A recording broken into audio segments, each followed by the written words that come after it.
스마트팜, 고부가가치 작물 등을 시작으로 농업은 수년 전부터 미래 유망 산업으로 떠올랐습니다. 그리고 이제 농업은 생명공학 기술의 발달과 함께 우리 사회를 지켜줄 미래 유망 기술의 하나로서 최첨단 산업의 대열에 당당히 합류했습니다. 생명공학을 만난 농업은 생물이 가진 근원의 힘을 찾아가는 신비로운 탐험이자 세계 시장에서의 경쟁력을 좌우할 미래 최첨단 산업의 핵심이 됐습니다.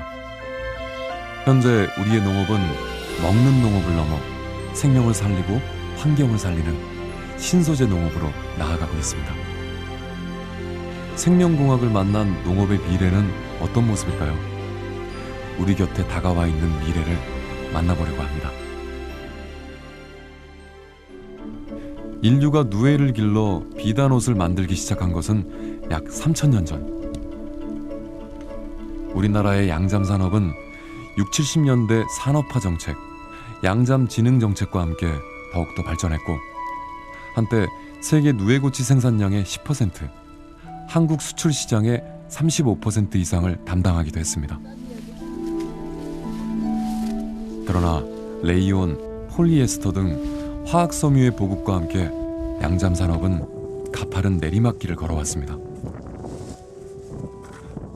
고급 화학 섬유가 유통이 되고 중국의 잠옷 증산 정책, 일본의 누에고치 수입 규제 이런 것들이 겹치면서 점차 사양 산업화 되었죠. 1970년대만 하더라도 전국의 양잠 농가가 48만 농가에 육박할 정도로다가 굉장히 많았었는데요. 지금은 굉장히 위축이 돼가서 오디 농가까지 포함해서 6천여 농가밖에 안 남았습니다. 국립농업과학원, 국내 양잠 산업의 새로운 도약을 위해 누에고치를 활용할 수 있는 다양한 방법을 연구하는 곳입니다. 이곳에서 개발된 것들 중에 최근 가장 주목할 만한 것은 홍잠입니다. 홍잠이란 유익한 실크 단백질이 가득한 숙잠을 사람이 먹을 수 있도록 제조한 것입니다. 누에가 완전히 자라서 누에고치를 짓기 직전에 누에를 숙잠이라고 합니다. 그런데 숙잠의 몸속에는 견사단백질이라고 하는 단백질 성분의 실샘이 가득 들어있는데 그것을 사람이 섭취하게 되면 최고급 건강기능식품 원료입니다. 그런데 그 단점은 그것을 사람이 먹기 위해서 건조를 하면은 너무 단단해져가지고 먹을 수 없다는 그런 문제점이 있었죠. 그래서 여태까지 전 세계적으로 숙잠을 먹을 수 있는 기술은 없었는데 이것을 살아있는 숙잠을 수증기로 그냥 쪄가지고서 먹을 수 있게 만드는 것이 바로 홍잠이라고 합니다.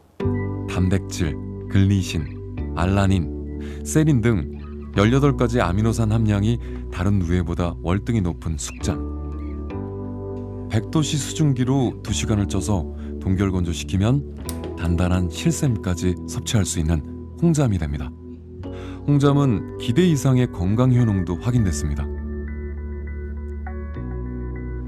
부산 동의대학교 연구진은 홍잠이 피부 미백에 우수한 효과가 있음을 확인했습니다. 자외선에 의해 피부가 검게 타는 흑화를 홍잠이 억제해주는 것이죠. 실험 방식은 간단합니다. 실험용 쥐를 자외선에 노출시킨 후 한쪽 시험군에만 홍잠을 투여한 결과 홍잠을 함께 섭취한 시험군은 육안으로 확인될 만큼 피부색이 상대적으로 덜 검어지는 것을 확인할 수 있습니다. 보통 이제 4주에서 5주 정도 이제 투여를 하는데요. 매일 일정 용량으로 투여를 하면 5주 정도 경과 후에 UV만 쪼여준 군 대비해서 약 41% 피부가 더 밝아지는 것을 확인할 수 있었습니다. 이게 이제 멜라닌 생성이 저해되는 그런 결과를 보여줬기 때문에 멜라닌 생성이 됨으로써 이제 피부가 검어지는 그런 여러 가지 이제 문제점들, 뭐 기미 주근깨라든가 검버섯이라든가 이런 부분에 효과가 있을 것으로 기대됩니다. 자외선 차단제가 피부 표면에서 물리적으로 자외선을 차단하는 반면 홍잠은 피부 속 멜라닌 생성을 억제해 피부가 검게 타는 것을 방지하는 것입니다. 이러한 홍잠의 피부 미백 효과를 통해 기대되는 경제적 가치는 어느 정도일까요? 선진국에서는 먹는 화장품이 전체 이제 영양식품 시장의 한 2% 이상 차지하고 있고 이제 그 시장 규모가 지속적으로 증대되고 있는 걸로 이제 보고되고 있고요. 국내 이제 먹는 화장품 시장도 2011년에 한 500억대 규모였다면 6년 후인 2017년에는 5천억대 이상, 10배 이상 이제 성장해 왔고, 그렇기 때문에 홍잠을 이제 피부 미백 관련된 그 제품으로 개발할 경우에 양잠 농가의 소득 증대에 크게 기여할 것으로 기대됩니다. 또 다른 연구실에서는 홍잠이 가진 간 기능 개선 효과에 대한 실험이 진행 중입니다. 이 알코올을 투여한 실험동물의 홍잠을 투여한 그룹과 그렇지 않은 그룹을 비교를 해보니까 이 홍잠을 투여한 그룹에서는 이 혈중 알코올 농도가 약 48% 정도 감소하는 것으로 나타났고, 또 숙취의 주된 원인인 아세트알데하이드는 45% 감소하는 것으로 나타났습니다. 국내 숙취 해소 시장은 약 2천억 원대로 추산됩니다. 앞으로 홍잠을 이용한 숙취 해소용 기능성 식품의 개발 또한 기대해 볼 만하겠습니다. 홍잠의 간 기능 개선 효과는 숙취 해소뿐 아니라 각종 간질환 치료제로서의 가능성도 엿보입니다. 특히 알코올성 지방간 예방과 간암 예방에 큰 효능을 보였습니다. 실험동물에서 홍잠을 투여한 그룹과 그렇지 않은 그룹을 비교한 결과 16주 후에 이 홍잠을 투여하지 않은 그룹에 비해서 이 종양이 88% 감소하는 것으로 나타났습니다. 이렇게 간암이 진행이 되다 보면 간경화나 간염 또한 이제 필수적으로 수반이 되게 되는데, 이 홍잠을 투여한 그룹에서는 간 섬유화나 간경화 지표들도 약 70% 정도 감소하는 것으로 나타났습니다. 피부 미용부터 간 기능 개선까지 홍잠의 다양한 효능이 제품 개발로 이어지면 양잠 농가의 소득뿐 아니라 국민 건강에도 큰 기여를 할 것으로 기대됩니다. 앞으로는 더 많은 건강 기능 효과가 입증될 것으로 보이는데, 이런 건강 기능 효과가 구명이 되고 그래서 소비자들이 찾는 산물이 된다면 1970년대에 호황기를 넘어서 앞으로 더 큰 농업을 이끌어가는 산업이 될 것이라 확신합니다. 입는 누에에서 먹는 누에, 나아가 건강기능성 식품으로 변신을 꾀하고 있는 양잠산업.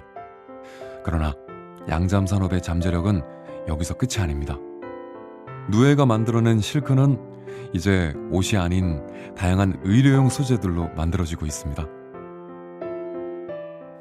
가장 먼저 개발된 것은 인공고막용 실크 패치입니다. 고막은 한 번 다치면 원상 회복이 힘들지만 누에고치로 만든 실크 패치 덕분에 보다 효과적인 치료가 가능해졌습니다. 고막이 손상될 경우 기존의 치료 방법은 두 가지였습니다.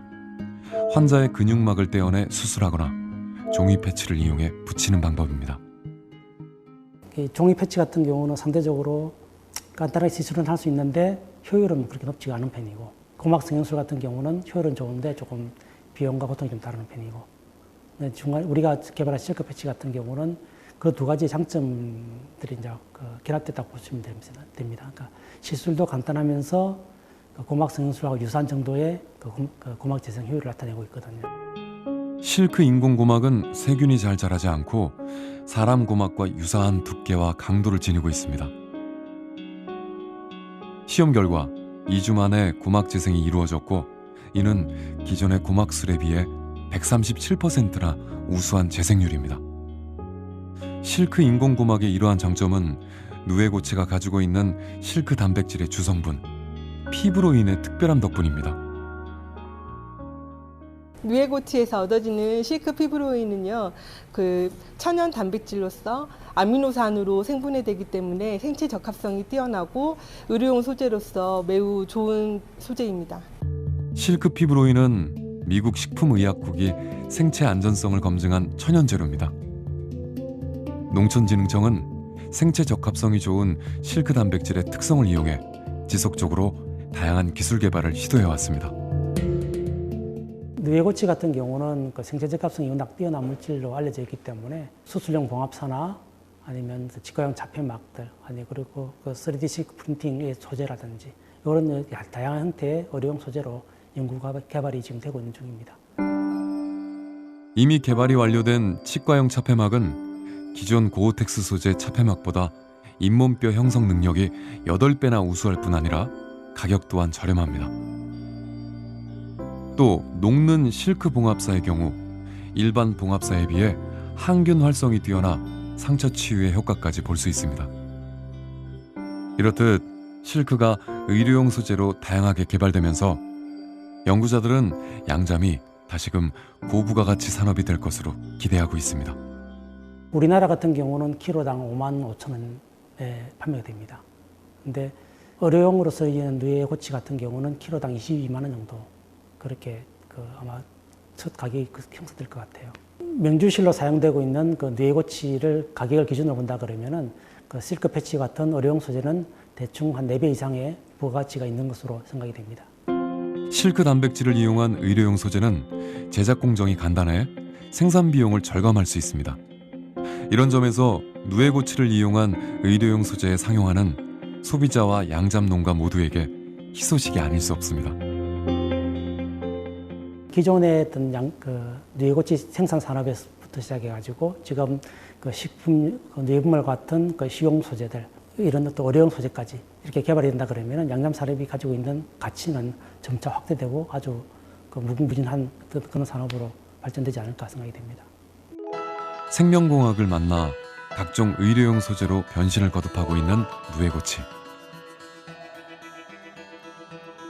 최근에는 실크 단백질과 인간 세포를 결합해 간, 폐, 심장 같은 복잡한 인공 장기와 미세혈관까지 만들 수 있게 되면서 영화에서나 등장했던 상상이 현실이 되기에 이르렀습니다.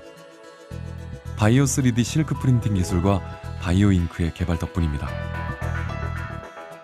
저희가 주로 하는 연구는 그 국내산 누에고치에서 추출한 실크 피브로인 단백질을 이용해서 그거를 이제 3D 프린터용 바이오 잉크를 만들고요. 그 바이오 잉크를 이용해서 인공 장기라든지 조직 아니면 요즘에는 이제 휴먼 언어 칩이라든 칩 안에 어떤 그 장기와 유사한 구조체를 만드는 그런 일을 하고 있습니다. 바이오 3D 실크 프린팅 시스템은 실크 단백질을 3D 프린팅 재료로 사용할 수 있도록 노즐과 온도 조절 장치 등의 시스템을 최적화해 만든 것입니다. 거기에 실크 단백질과 열 가소성 플라스틱을 혼합해 개발한 실크 잉크를 재료로 사용합니다.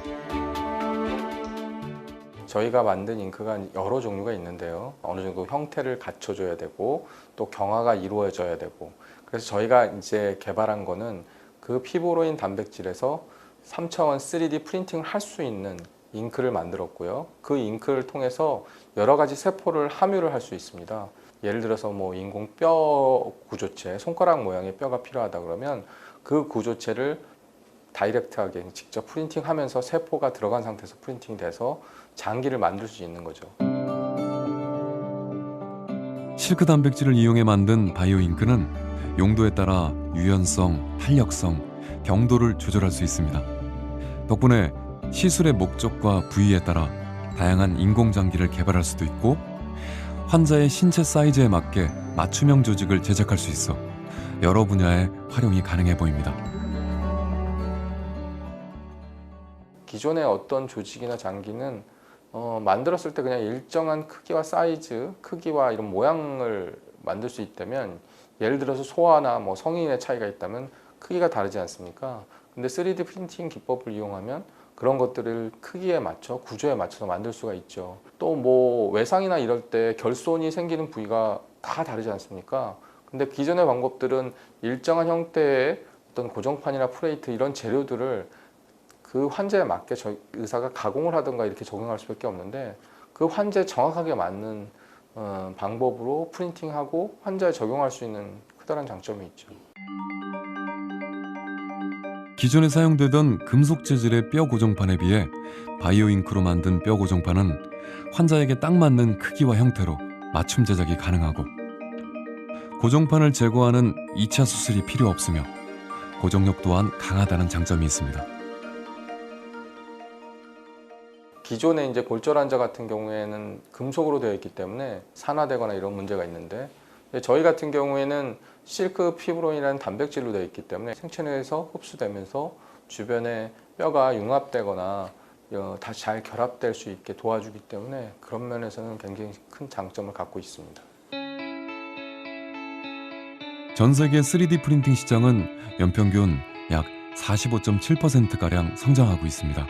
그중 의료 분야는 전체의 16%. 더구나 뼈 고정판과 같은 외상 고정 장치의 세계 시장 규모는 연평균 8.5%씩 성장해 2019년에는 약 110억 달러 성장이 전망됩니다. 따라서 생체 적합성이 뛰어난 실크 프린팅 시스템은 세계 의료 시장에서 무서운 성장세를 보이며 양잠 산업의 새로운 미래가 될 것입니다.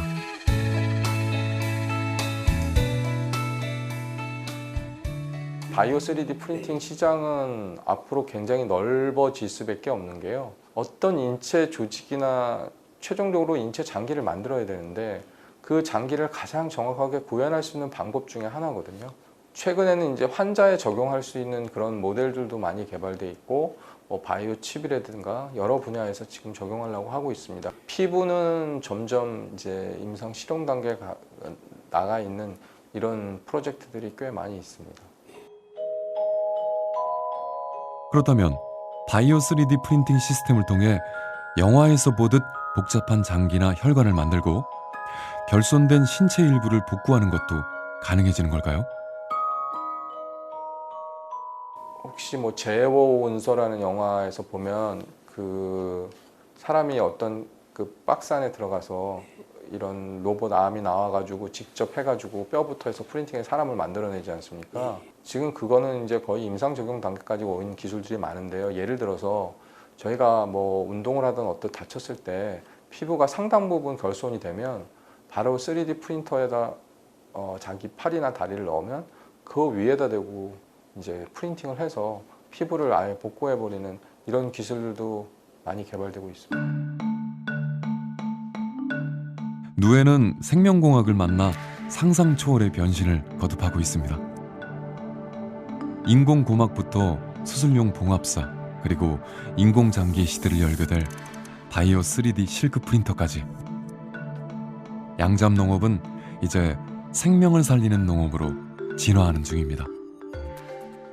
의료용 소재로 개발이 되고 이거에 대한 개발 소재에 대한 풀이라 그럴까요? 그거 넓어진다 그러면 굉장히 고부 가치 산업이 되기 때문에 점점 양잠을 생산하는 인력들이 늘어날 수 있는 중요한 계기가 될 거라고 생각됩니다. 그러면 다시 젊은 사람들이 농업 분야 중에 특히 양잠 부문에 다시 회귀할 수 있는 계기가 될 수 있겠죠. 제주도 서귀포시 대부분의 농가에서 특화 작물인 감귤을 재배하고 있습니다. 그러나 수입 품목의 다양화로 경쟁해야 할 과일의 종류가 늘어났고 현재 감귤 시장 역시 하락세를 겪고 있습니다. 감귤은 항산화, 항염, 항암작용 등 유익한 성분을 다량 함유하고 있습니다. 그러나 국내 과일 생산량이 많은 과수임에도 주로 생과로만 활용되고 있는데요. 현재 감귤은 생산량의 10%에서 20%만 가공용으로 사용하고 있으며 가공 후 발생하는 부산물의 처리가 시급하다는 지적을 받아왔습니다. 감귤의 새로운 돌파구는 어디에서 찾을 수 있을까요? 제주도에서는 또 이게 감귤 농축액을 파는 그 감귤 주스 생산하는 데가 있거든요. 그런 데서 나오는 그 폐기물들이 엄청 많습니다. 그래서 이전에는 해양 투기하던 게 이제 그게 안 되다 보니까 그걸 어떻게 활용을 해야 되는지를 고민을 하는 시점이 됐고요. 실제로 이제 감귤에는 엄청 좋은 성분들이 많이 들어있으니까 사실 버리기 되게 아까운 소재거든요. 농촌진흥청 감귤연구소. 이곳의 연구진은 감귤의 기능성 성분을 분석하고 감귤의 부가가치 상승을 위한 가공품 개발 연구를 진행해 왔습니다. 그리고 감귤 착즙액을 활용한 감귤 바이오겔 개발에 성공했습니다.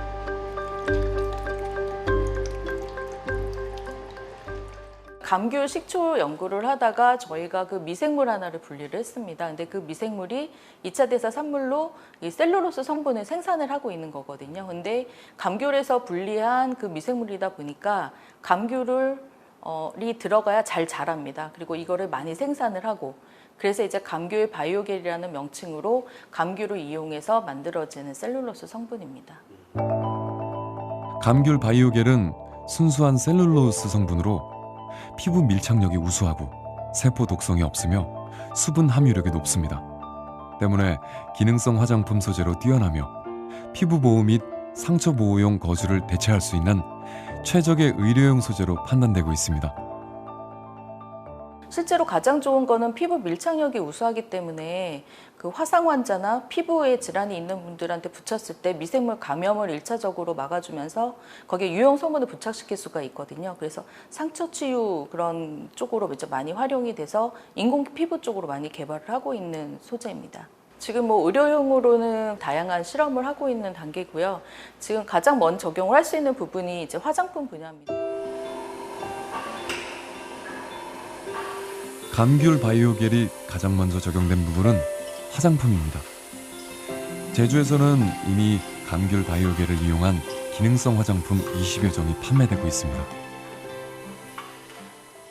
저희는 이제 제주 화산송이하고 제주도 꽃을 가져서 이제 제품을 만들고 있는데 제품이 굉장히 많습니다. 저희는 제주도에 있다 보니까 감귤을 떼놓을 수가 없거든요. 화장품은 이제 뭐니 해도 보습이 가장 중요하거든요.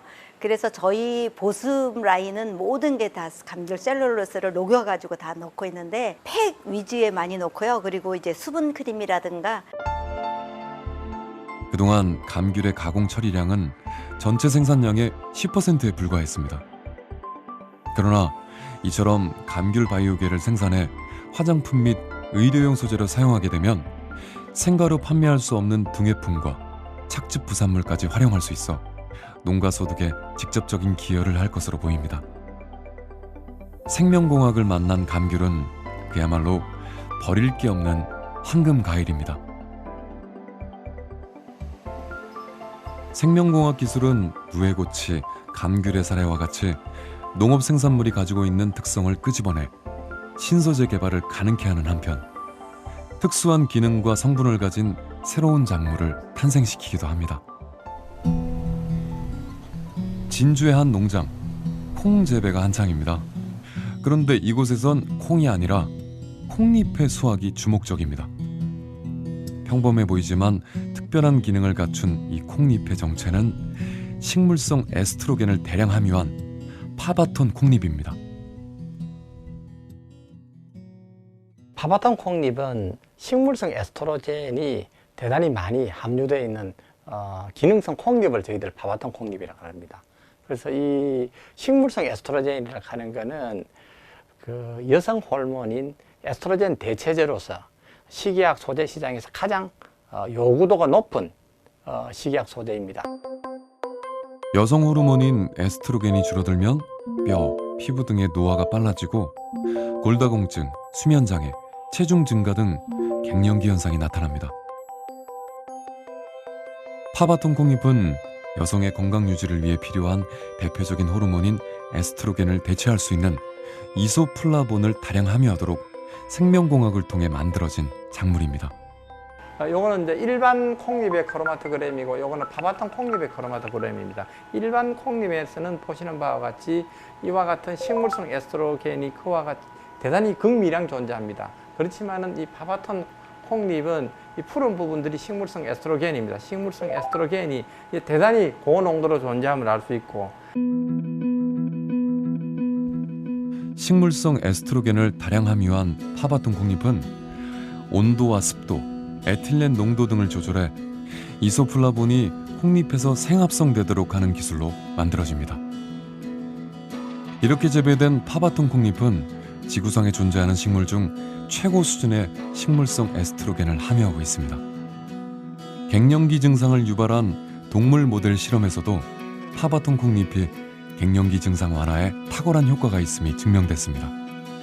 특히 체중 감소와 골다공증 치료에 우수한 결과를 보였습니다. 쥐에다가 이 파바톤 콩잎을 먹였더니 골다공증 증상이 개선되고 그다음에 피부에서 콜라겐 합성이 정상 쥐처럼 쫙 늘어나는 이런 결과들을 얻었습니다. 그리고 체지방 감소, 체중 감소 이런 효과도 있었고요.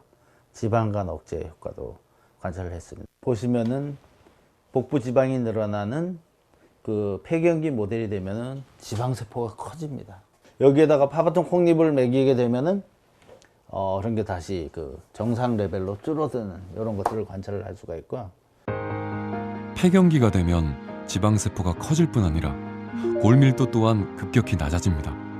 그러나 폐경기 모델의 실험용 쥐에 파바톤 콩잎 추출물을 먹였더니 3개월 만에 골밀도가 다시 차오르는 것을 확인할 수 있었습니다.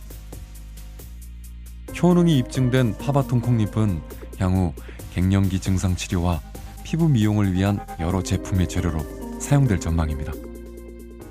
저희들이 지금 하나는 피부 미용 쪽으로 파바톤 콩잎이 피부 콜라겐 생성 합성을 이렇게 많이 이렇게 자극을 시켜서 피부 쪽으로 화장품 쪽으로 얼추 다 그 제품 출시 단계에 그래 있고, 또 다른 꼭지는 갱년기입니다. 여성 갱년기 쪽으로 제품은 다 거의 다 완성이 되어 있는데 지금 그 부산대 한의대 병원에서 임상 적용 실험을 하고 있습니다. 그래서 그 부분에서 좋은 결과를 우리가 얻게 된다면은 급속도로 이 산업을 성장을 하겠네 이렇게 생각하고 있습니다.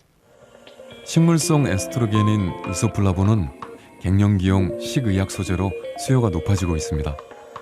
세계 식의약 소재 시장은 약 250억 불 이상으로 추정되고 그중 3분의 1 이상이 여성 건강 분야인 만큼 파바톤 콩잎은 시장성도 좋습니다. 일반적으로 우리나라의 식이약 소재 시장을 한 15조 정도 보고 있습니다. 그래서 15조 정도인데 식이약 소재 시장의 한 70%가 여성을 타겟으로 하는 식이약 소재들입니다. 그래서 저희들이 생각할 때 갱년기로 치면 그 중에 한 50% 이상이 이와 같은 파바톤 콩잎하고 관련되어 있는 시장이 아닌가 이렇게 생각하고 있습니다. 파바톤 콩잎은 고부가가치 작물로 농가의 소득 창출에 크게 기여할 것으로 보입니다. 이에 연구진은 일반 농가에서 파바톤 콩잎을 재배할 수 있도록 현장 적용 실험을 성공적으로 마쳤습니다. 진주시 미천면에서 농사를 짓고 있는 이진식 씨.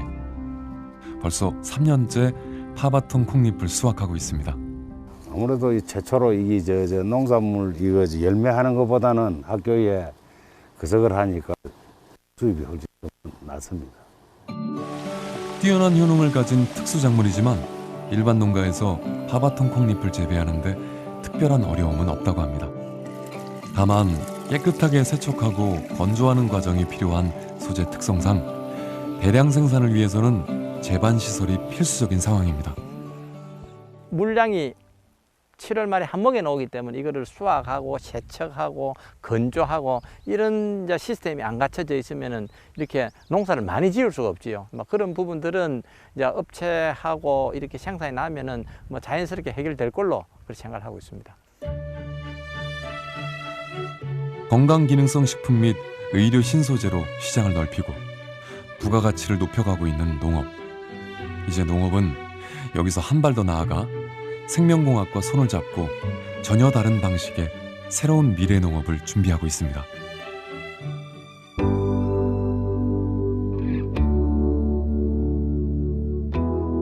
의료 및 산업 현장에 필요한 특정 물질을 식물에 이식해 안전하게 생산하는 식물 공장의 시대가 열린 것입니다. 이 식물들은 니코티아나, 벤타미아나라는 학명을 가진 담뱃잎입니다. 이곳에서는 담뱃잎을 이용해 돼지 열병을 예방하는 백신을 만들고 있습니다. 병원균 감염의 우려가 없고 단기간에 대량 생산이 가능한 혁신적인 백신, 식물 백신입니다. 백신을 생산할 때는 그 병원체 자체를 약독화하거나 죽이거나 이렇게 해서 이제 백신을 개발하는 게 통상적인 방법입니다. 식물 백신은 이 병원체 자체 전체가 필요한 게 아니라 그중에 백신으로서 기능을 하는 항원이라는 단백질 물질이 있습니다. 그 단백질 물질을 만들 수 있는 유전자를 식물에 도입을 해서 식물이 그 항원을 만들어주면 그 항원을 분리 정제를 해서 저희가 그걸 백신으로 만드는. 생명공학 기술의 발전으로 식물 세포에 유용한 유전 형질을 삽입하고 발현시키는 기술이 개발됐습니다. 즉, 꼭 필요한 항원 단백질의 유전자를 복사해 식물에 붙여넣는 방식으로 백신에 필요한 항원을 대량 생산할 수 있게 된 것입니다. 이렇게 식물 세포를 기반으로 만들어진 백신은 우리 사회를 지켜줄 10대 미래 유망 기술에 꼽히기도 하는데요. 기존의 백신과 어떤 차이가 있는 걸까요? 예를 들면 구제역 바이러스를 약독화하는 건 굉장히 어렵거든요. 그래서 현재는 이 구제역 바이러스를 굉장히 대량으로 위험하지만 일단 배양을 하고 그중에 항원 단백질만을 또 골라냅니다. 그렇게 해야 되는데 바이러스 배양하는 과정을 거치진 않고 이 항원 단백질을 만들 수 있는 유전자를 식물에 도입을 해서 식물이 만들어내게 하는 거죠. 식물 이파리 자체는 사실은 굉장히 멸균된 형태의 어떻게 보면 세포 배양기라고 생각하셔도 될 것 같아요. 식물 백신은 병원성을 가진 바이러스를 배양하는 위험한 과정이 필요 없고 동물 세포에서 생산할 때만큼 복잡한 배양 환경과 엄격한 통제 관리가 필요 없어 안전하고 비용도 절감된다는 장점이 있습니다. 사실은 동물 세포나 곤충 세포에 비해서 훨씬 더 경제적으로 운영을 할 수 있는 장점이 있기 때문에 가격적인 측면이나 안전성 측면에서는 훨씬 더 어떻게 보면 미래지향적인 그런 새로운 플랫폼, 대안이 아닐까라고 생각을 하고 있습니다. 손은주 교수팀은 식물 백신 기술을 통해 최근 돼지 열병 백신을 개발, 국내 최초로 품목 허가를 받고 정식 출시를 앞두고 있습니다.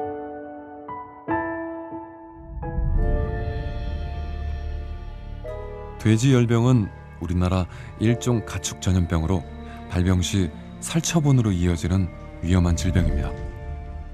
우리나라는 1990년대 말, 2000년대 초 이렇게 해서 돼지열병이 생기면서 지금은 저희가 살아있는 바이러스, 생백신을 다 접종을 하고 있습니다. 사실 생백신을 쓰므로 인해서 저희 돼지고기를 수출을 할 수가 없게 되는 그런 좀 문제가 좀 현장에서는 있습니다. 돼지열병 청정지역이 되기 위해서는 최근 3년간 돼지열병 발병이 없고 돼지열병 예방접종이 이뤄지지 않아 항체가 소멸한 지 6개월이 넘어야 합니다. 그러나 생백신을 사용하면 바이러스에 감염된 돼지와 똑같은 항체가 남기 때문에 수출 시 제약을 받는 문제가 생깁니다.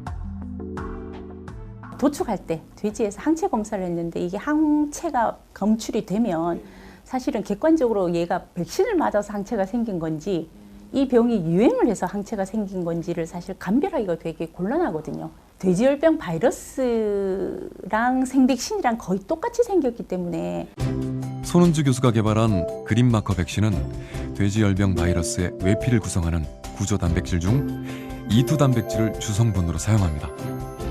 때문에 야외 바이러스에 감염되거나 생백신을 맞았을 때 관찰되는 ERNS 항체가 생기지 않아 감염 여부를 쉽게 구분할 수 있습니다.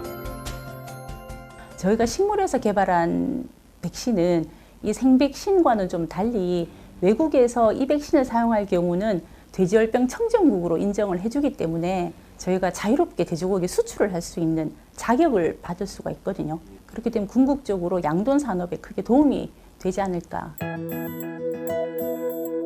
생산 단가, 생산 시간, 대량 생산 여건에서 기존 백신보다 경쟁력이 뛰어나며 감염이나 확산에 대한 우려 없이 특정 유전자 단백질을 안전하게 활용할 수 있는 장점 덕분에 식물 백신 기술은 최근 큰 주목을 받고 있습니다. 해외에서는 이미 이러한 식물 백신 분야에 활발한 투자와 개발이 이루어지고 있습니다. 일본 같은 경우는 이제 의약품, 개 대상으로 강아지 잇몸 치료제 같은 것들이 이미 시장에 나와 있기 때문에 이제 그런 부분에는 저희가 이제 얼른 좀 따라가서 좀 글로벌 시장을 저희가 리드를 좀 하고 싶은 그런 꿈이 있습니다.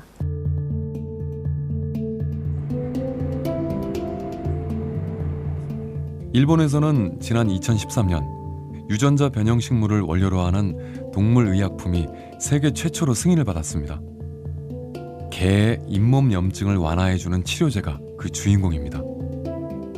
歯肉炎なんで歯石を取ってそしてこのインターベリーをですね、歯に塗ったという治療なんですね。はい。 개의 치주 질환은 성견의 약 80%가 앓는 것으로 확인됩니다. 구취는 물론 건강에도 악영향을 미치는데요. 일본의 한 기업에서 염증 조절 기능을 가진 인터페론이라는 단백질을 식물에 이식해 시술이 간단하면서도 효과가 뛰어난 치료제를 개발했습니다. 例えばですね、歯ブラシをするとか、あとは歯のマッサージをするとか、ひどい場合には抗生物質飲んだりとか、炎症止めを飲んだりとかっていう内服飲む治療ばっかりだったんですよね。でそれがこのインターベリーできてからは直接そこに塗るっていう治療ができると。でしかも直接塗って炎症がどんどん収まっていくんで、非常になんか使い勝手がいいというか、今まではないものですね、これは。 치료제를 잇몸에 바르지만 개들도 거부 반응이 없습니다.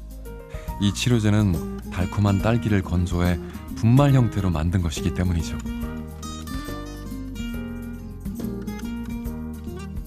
일본 홋카이도에 위치한 호쿠산 주식회사. 이곳의 식물 공장에서 개의 치주염 치료제 성분인 인토페론을 함유한 딸기가 재배되고 있습니다. 이곳의 식물 공장에서 개의 치주염 치료제 성분인 인토페론을 함유한 딸기가 재배되고 있습니다. 딸기를 재배하는 과정에서 염증 조절 기능을 가진 인터페론 유전자를 조합함으로써 의약품용 딸기를 만들어낸 것이죠. 인터페론 딸기는 동물들이 치료에 거부감을 나타내지 않고 안전성이 높다는 것 외에도 여러 장점을 가지고 있습니다. タバコの場合は抽出して精製をするという工程が必ず必要になるんですが、いちごのようにそのまま食べられるものを使うと、いちごそのものを、薬として使うことによって抽出精製をするコストがガクッと下がるということで、製造コストに非常に響いてきますので、そういった点でいちごは有利だと考えました。現在日本の国内に1万動物病院があるんですけど、徐々に受け入れられてまして、20% くらいの動物病院は購入実績があるような状況になっておりまして、年々売り上げは伸びている状況です。 유전자 변형 식물을 이용해 동물용 의약품을 만든 일본은 식물 기반 단백질 생산 기술의 미래를 어떻게 전망하고 있을까요? まずは製品も少ないので初期段階だとは思いますが、徐々に市場には受け入れられていくと考えています。実際に植物を使った場合、安全性が高いので動物由来の病気とかが入ってこないという非常に高い利点を持っておりますので、そのメリットを生かしてこれから伸びていく分野だと考えております。 식물 세포를 기반으로 하는 단백질 생산은 동물용 의약품을 넘어 인체 대상 백신과 치료제로도 확장되고 있습니다. 우리에게 익숙한 독감 백신부터 치명적인 전염병의 치료제까지 식물에서 얻을 수 있습니다. 해외에는 대규모 자금 투자를 통해서 인체 대상으로 하는 백신 연구는 굉장히 활발하게 하고 있습니다. 아마 많은 분들이 좀 알고 계실 것 같긴 한데, 에볼라 치료 항체 GMAP이라는 제품도 식물에서 생산해서 이제 임상을 진행을 하고 있죠. 지난 2015년 서아프리카를 공포에 떨게 한 에볼라 바이러스를 잠재운 치료제 GMAP 역시 식물 백신 기술을 이용해 담뱃잎으로 생산됐습니다. 2012년 이스라엘의 제약회사에서는 고실병 환자를 위한 식물세포 기반 의약품 엘라리소를 개발해 인체용으로는 최초로 미 FDA 승인을 받았습니다. 캐나다의 제약회사는 식물을 이용한 인체 독감 백신을 개발해 3차 임상을 진행 중입니다. 식물세포를 기반으로 한 단백질의 생산은 백신이나 치료제 외에도 향후 다양한 분야에 적용될 수 있습니다. 식량 문제라든가 아니면 엄청나게 급변하고 있는 기후변화 대응이라든가 아니면 미세먼지 같은 것도 어떻게 보면 식물이 답을 가지고 있을 수 있다라는 얘기들 많이 해요. 생명공학자들은 이처럼 식물 속에서 수많은 문제의 해답을 찾아낼 것으로 기대하고 있습니다. 식물 세포에서 유용한 단백질을 대량 생산해내는 기술은 각종 대기 오염과 미세 플라스틱으로 몸살을 앓고 있는 환경을 되살리는 방법에도 혁신적인 변화를 가져올 수 있습니다. 포스텍 융합생명공학부. 이곳 연구실에서도 담뱃잎이 재배되고 있습니다.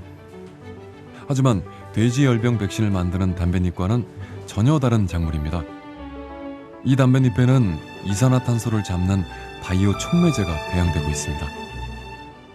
저희는 탄산무사 효소라는 바이오 촉매 유전자를 식물에 도입해서 식물에서 그 탄산무사 효소를 생산하고 분리정제한 다음에 이 바이오 촉매 이용해서 이산화탄소를 선택적으로 포집 저감하는 기술을 연구하고 있습니다. 이산화탄소를 포집하는 데 쓰는 생촉매는 식물 백신과 같은 방식으로 생산됩니다.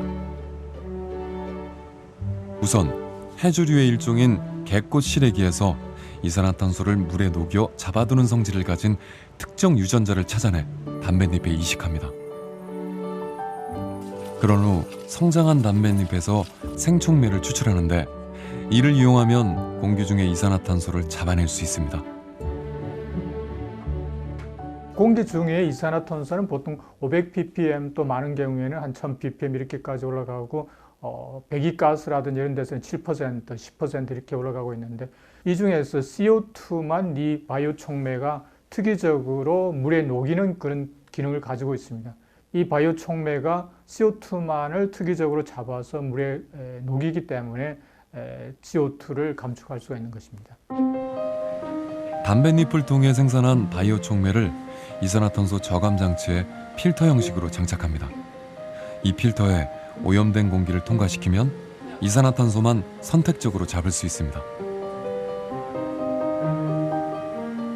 이렇게 포집된 이산화탄소는 탄산으로 전환되어 물에 녹기 때문에 보다 효율적으로 이산화탄소를 저감할 수 있습니다. 이산화탄소 저감의 현재 문제점은 이산화탄소를 포집까지는 할 수 있어요. 포집은 잘 할 수 있는데 문제는 이제 기체 상태 이산화탄소를 포집하는 거라서 그거를 둘 데도 없고 어디 이제 저장해야 되는데 바닷속에 저장하든지 아니면 땅속에 저장하든지 그런 문제점이 여전히 남아 있어서 어찌 보면은 실질적으로 저감한다고는 볼 수가 없거든요.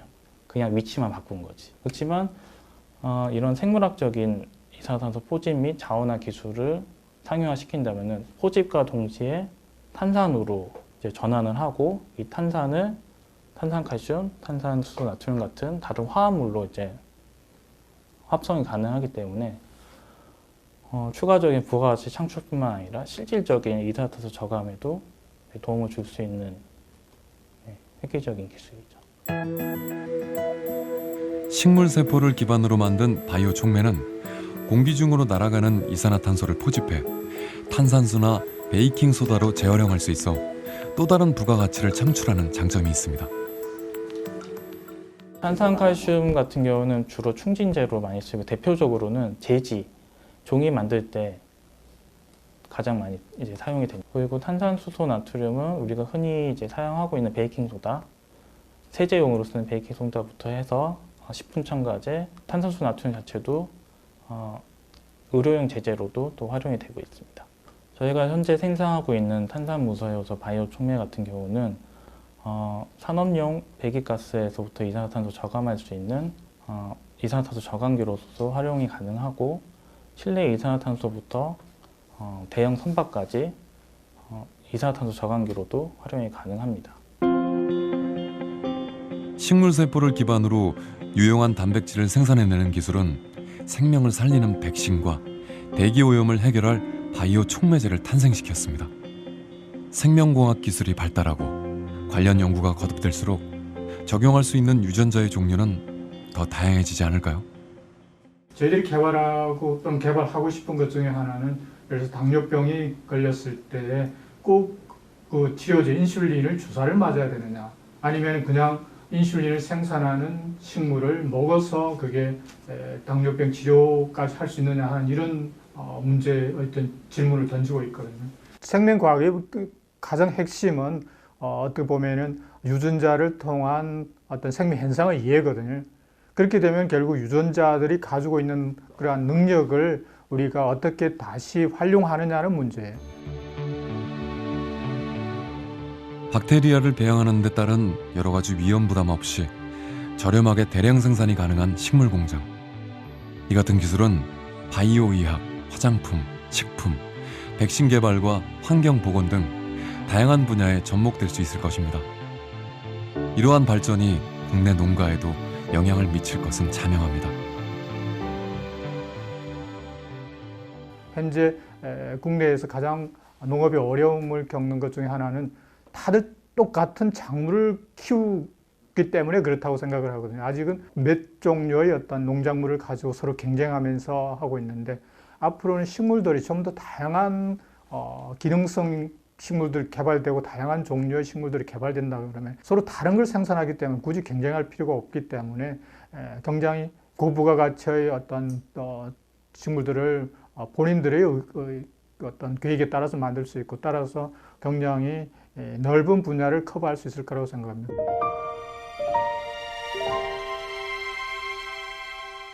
생명공학 기술의 발달과 함께 농업은 전에 없던 새로운 역할을 부여받았습니다. 생명을 살리고 환경을 살리는 새로운 해결책으로 무한한 가능성과 힘을 가지고 있는 농업에 세계가 다시금 주목하고 있습니다.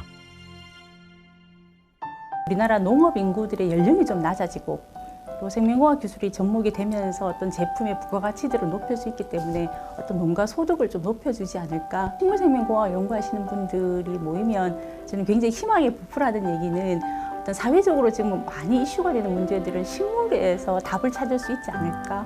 뭐 식량 문제라든가 아니면 엄청나게 급변하고 있는 기후변화 대응이라든가 아니면 뭐 미세먼지 같은 것도 어떻게 보면 식물이 답을 가지고 있을 수 있다라는 얘기들 많이 해요. 아마 우리 사회의 많은 분야에서 그런 어떤 혜택들을 좀 누릴 수 있게 되지 않을까. 스마트팜 같은 게 잘 결합이 되면 정말로 고령화 인구가 땡볕에서 막 일하지 않고 자녀가 해외에 있으면서도 대신 농사를 지어준다든지.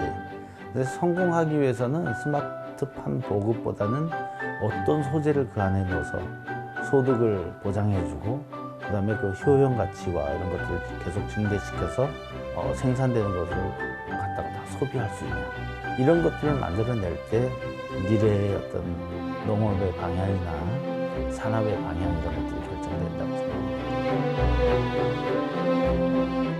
최첨단 산업으로서의 농업은 이미 시작됐습니다. 생명공학 기술을 동력 삼아 새로운 방향으로 뻗어갈 우리 농업의 미래를 기대합니다.